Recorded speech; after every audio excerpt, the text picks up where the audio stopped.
quick YouTube live. We're here at SBL, Society for Biblical Literature. I've been here for a few days, and this is the book exhibit, the book hall. It's massive, and then in the back they have the tables where you can sit and relax and grab a bite, talk with people, connect, authors, publishers, scholars, professors, just Bible nerd, everything.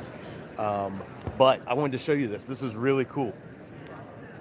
This is a facsimile of the 1500s polyglot, Biblia Polyglotta Complutensia, and it's a reproduction of the Hebrew text, the Latin text looks like Latin, the Greek text with what looks like interlinear with Latin, and then some interpretive.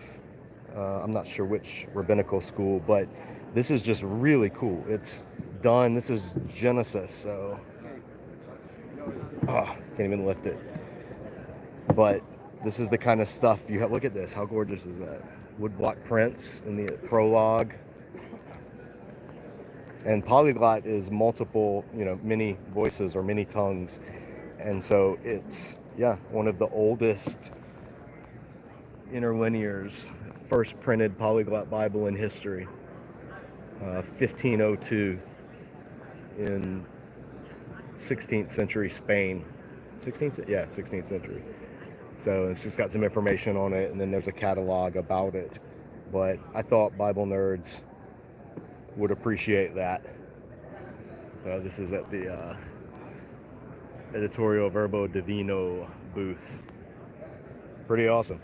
And then, all right, let's move. But I picked up some stuff. I'm going to be reviewing the one volume NIV application commentary.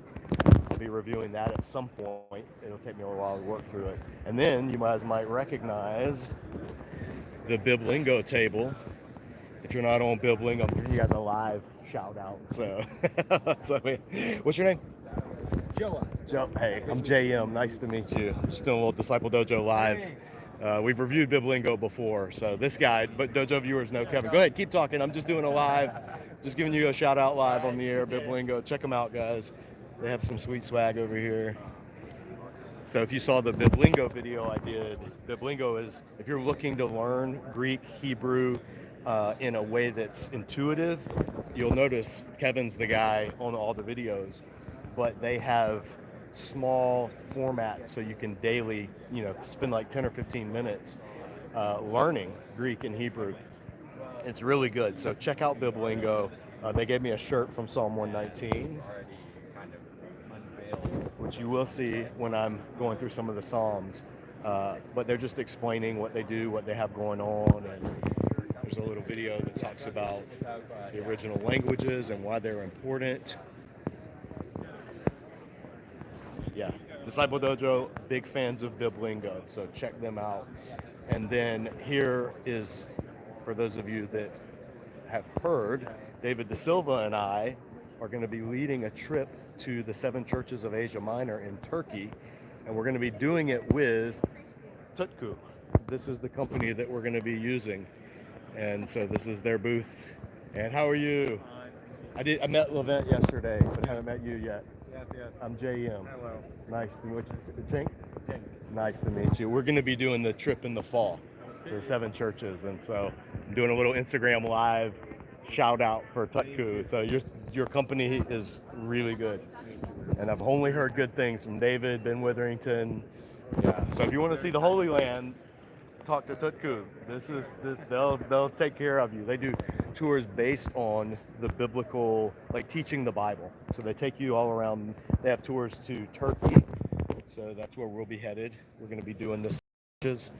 So if you want a preview, we're going to be flying into, where's Izmir? We're going to be flying into Izmir, which is biblical Smyrna. We're going to go down to Patmos. Where's Patmos? I lose it. It's on here somewhere. We're going to go down to Patmos. There it is. So we'll go to Patmos, and then we're going to go all through the 7 churches. We'll be staying at Hierapolis. That's where the hot springs are, right across from Laodicea. And yeah, that trip's awesome. It's almost full. I think we have a few more spots left. I'm not sure how many, but anyway, the information for that is on the video that David De Silva and I did about the 7 churches of Revelation.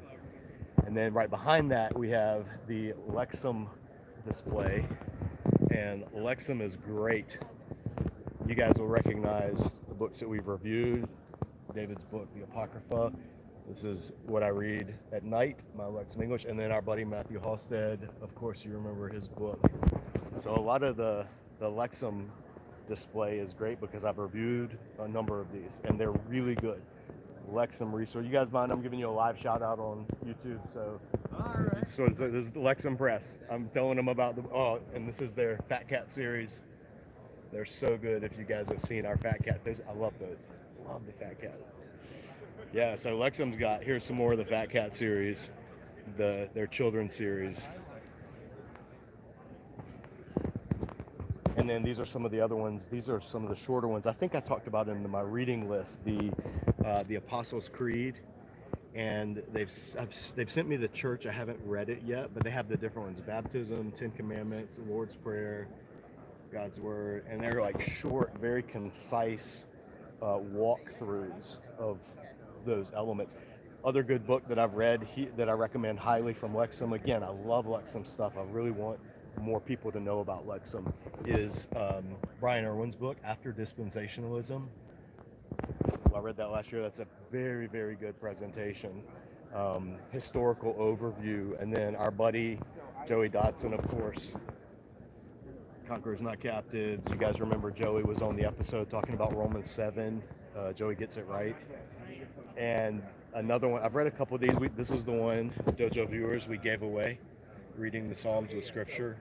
So 2 of you received that. And then this is one, oh man, this one is so good. I think I put it on my list of recommended. I can't remember. Read this book, Mental Illness, Quiet Mind to Suffer With, Mental Illness, Trauma, and the Death of Christ. It's like a memoir. It's not an academic book, but it's fantastic. You guys come on in. And then this one I'm working through right now, The Thing That Would Make Everything Okay Forever. It's a memoir of Ashley Land's journey from LSD and through it, and her searching and coming out the other side. It's very powerful, very memoir-ish in how it's written. So yeah, Lexham, guys, if you don't know about Lexham, you need to know about Lexham. They're putting out some good. Here's the book we gave away on the Nicene Creed. Very good. And all of the Reformed viewers, they got stuff for you guys too, because there's a lot of Reformed content that Lexham puts out. And if you're Reformed and you're a Tolkien nerd, you'll like Tolkien Dogmatics. It's like the theology of Lord of the Rings and Tolkien's work, the Silmarillion and everything. So, and then they have, of course, all the Reformed stuff, Kuiper and Dogmatics. That's not my tribe, but if it is yours, then Lexham, check them out. So anyway, I'm not getting anything for plugging them. I just really do like their stuff. There's the Fortress booth. I think, yeah, I've read and reviewed some Fortress. I'm trying to, I think I just saw, excuse me. I did not. What did I just see from Fortress? I can't, of course, when I want to find it, I can't find it. Yeah. Anyway, but yeah, so Logos has their booth set up here. All the features. Logos has moved to a subscription model. Not completely, you can still, if you bought stuff in it, you still have it, but they're trying out a new subscription service, and so they're kind of telling people about it. The features that they've got going on. They're going to be incorporating AI to help search. So like an AI assistant, basically, if you have your Logos library, it's like, hey, I want to do a sermon on this. It won't just pull up every word and all your resources on that. It'll kind of use AI to tell you what you're looking, like point you towards what you're looking for. It sounds really interesting. I don't know how effective. I mean, obviously with AI, the more further along it gets, the better it gets at it. So I think that's going to be a cool feature. And then this is the Zondervan section. Zondervan, one of the bigger sections here, but all of their resources. David De Silva is here doing David De Silva stuff. Hello, I'm doing JM. a YouTube live because I haven't done one yet from SBL. So How's it going, JM? yeah, I just showed him the Tutku the table, and I think we have a few spots left. So this is who we're going to hang out. Why would you not want to hang out with these two handsome gentlemen? So I'll talk to you in just a minute. I'm finishing this up. But yeah, the Zondervan booth. This is Preston Sprinkle was kind enough to give me a copy of the Upside Down Kingdom Bible. So I'm going to be reviewing that. They have different versions of the NRSV UE. Mixed reviews on it, I would say, but I haven't used it enough to have a really solid opinion on it other than a couple of controversial verses. And then over here, lastly, I mean, not lastly, there's a ton, but this is the Langham display. Langham is awesome. They focus on resources from the majority world. So if you saw, I just reviewed the Branch series, but then their other stuff is, yeah, really good, really good, really good. Like Southeast Asian, what do we have? In the African.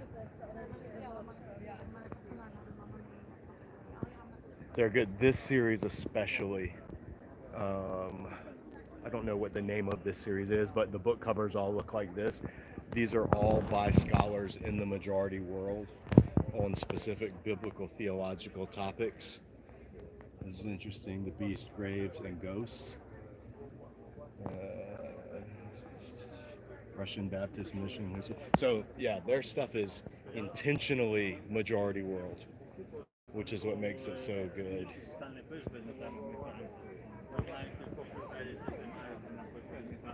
And then there's Sophia, the gal that runs it all. I'm doing a live, just real feed from it. So she helped me out yesterday. How was everything today?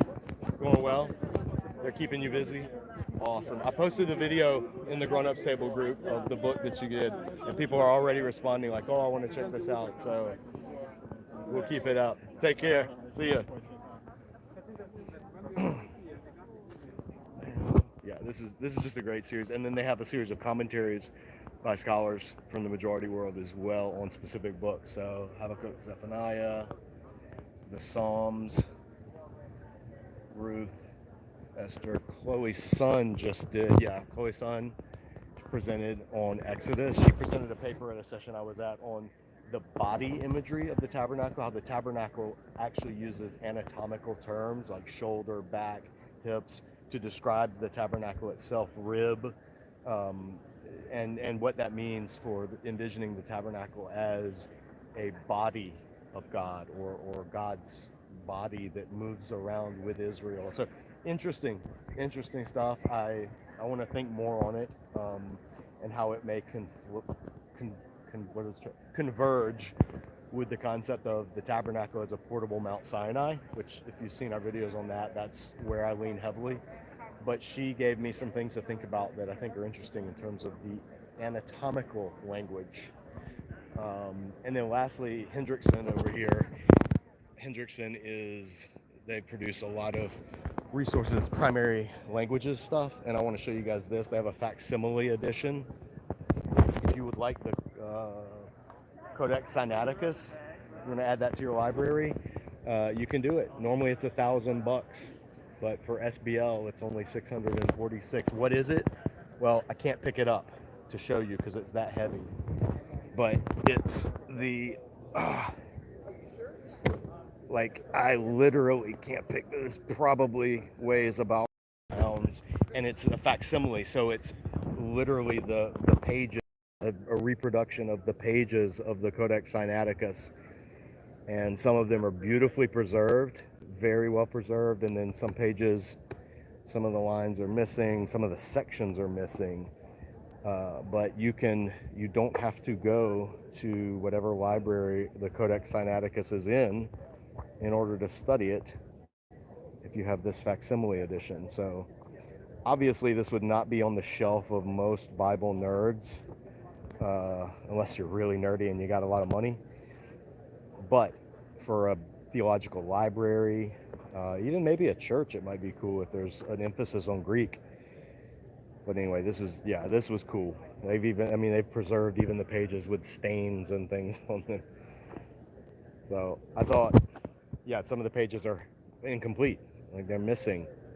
It is literally the Codex Sinaiticus. So that's pretty cool. That's like next level Bible nerdiness. And these commentaries, if you remember the episode with Sean McDonough, where we had him on and talked about this series that he's part of, the Preacher's Greek Companion series.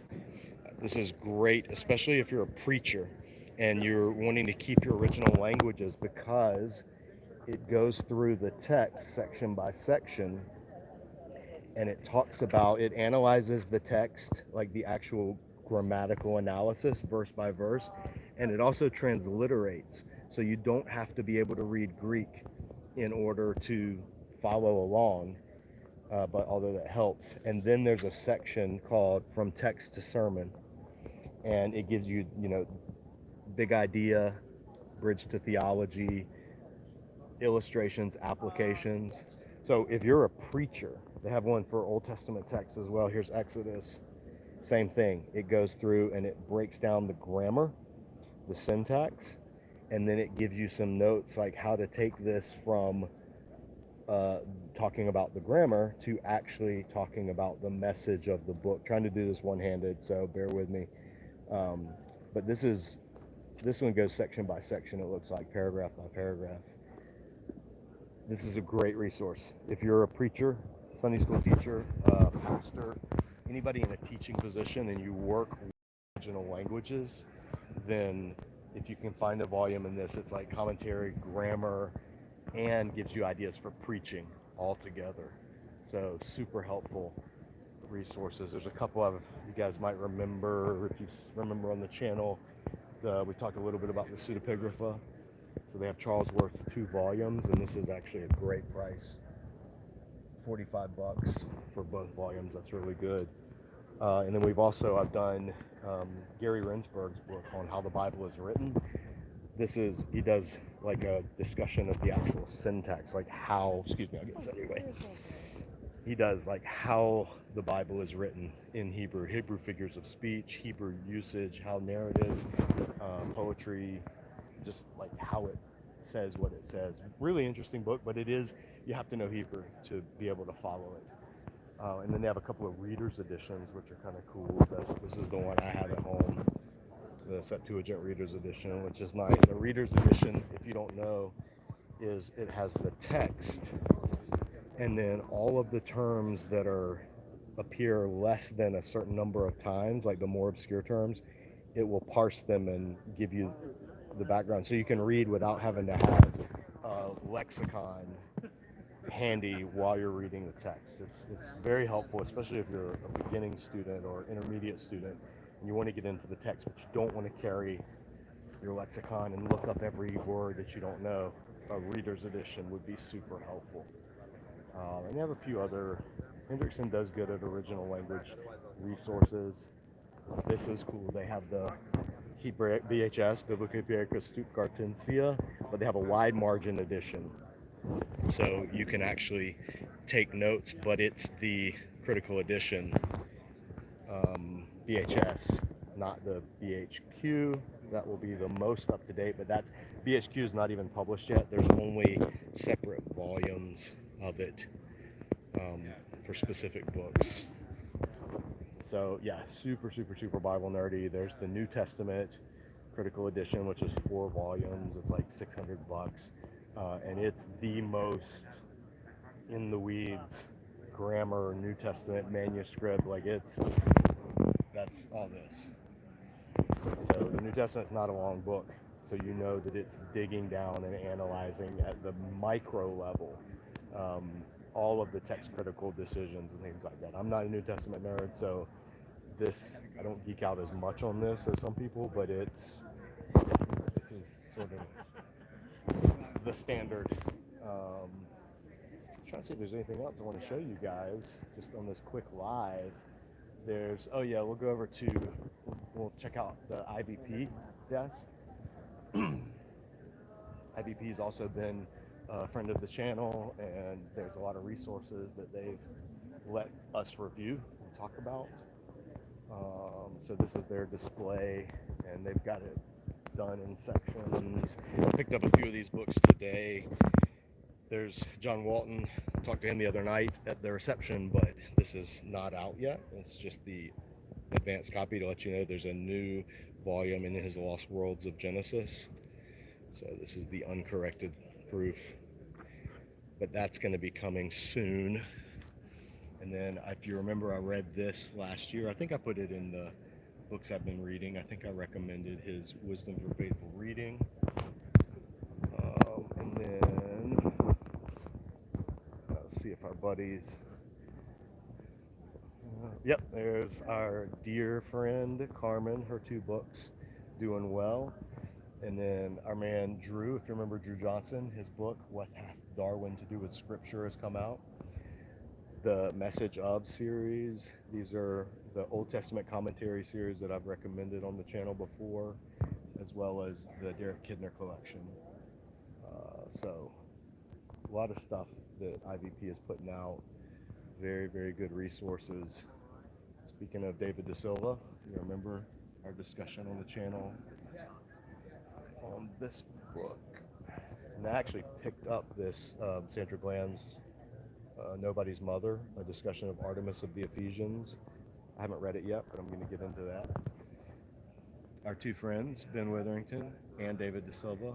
These are both great books for popular level readers if you just want to know what life was like. What was a normal week like for someone in Corinth or Ephesus or Rome?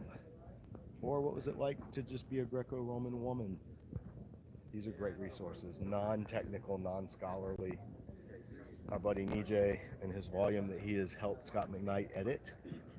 We talked about that last year. And then, of course, Esau's Reading While Black, fantastic book. He's been on the channel. And then this one I read last year. I want to talk to you guys more about it later. Michael Rhodes' book, Just Discipleship. Very, very good. Looking at the concept of justice in the Bible and what it means and what it doesn't mean and why it's important. Yeah, IVP's they're killing it. They've got a lot of great resources, so they should be on your radar if they're not already. And Baker, the Baker display. Baker display is really big because Baker publishes stuff by a lot of good authors. Let's see if they have. Yep, this is, you might recognize this guy, our friend Richard Middleton. If you have not read this book, one of the best books on eschatology, creation all the way to the end, creation to new creation, a new heaven and a new earth. You need to read this book. It's fantastic. I mean, all Richard's books are fantastic, but that one is especially good. Yeah, Baker's just got a ton. I picked up some of their resources. They have resources where you can see. These are just so you can thumb through and look. You don't buy these here. They're just display copies. But you can look through to see if there's something you want to order. And then you can use the discount code and save luggage space. One of my favorite Greek grammars. If you're going to learn Koine on your own, especially, you're not in a seminary class, that to me, this was the most reader user friendly that I've come across. And there's other resources. I'll be reviewing a few of these. Yeah, there's just a lot. There's a lot to cover, a lot to buy, but my suitcase won't be able to carry all of it. So anyway, and I don't have any inside track on them republishing the Baker Illustrated Study Bible. They have no say over that. But I know people really want it and have been asking Baker about it. So if you want to, keep emailing them and tell them, hey, we want this Bible back in print. This is who would be printing it, producing it.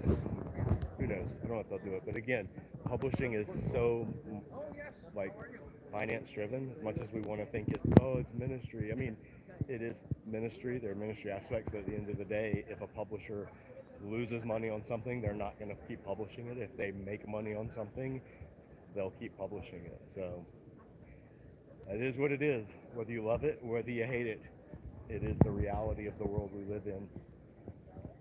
So that's it. We're going to wrap it up, and I'm going to go talk to some folks back here at the tables and have a seat, and I've got to do something for lunch. I don't know what I'm going to do for lunch. But all right, that's all for now.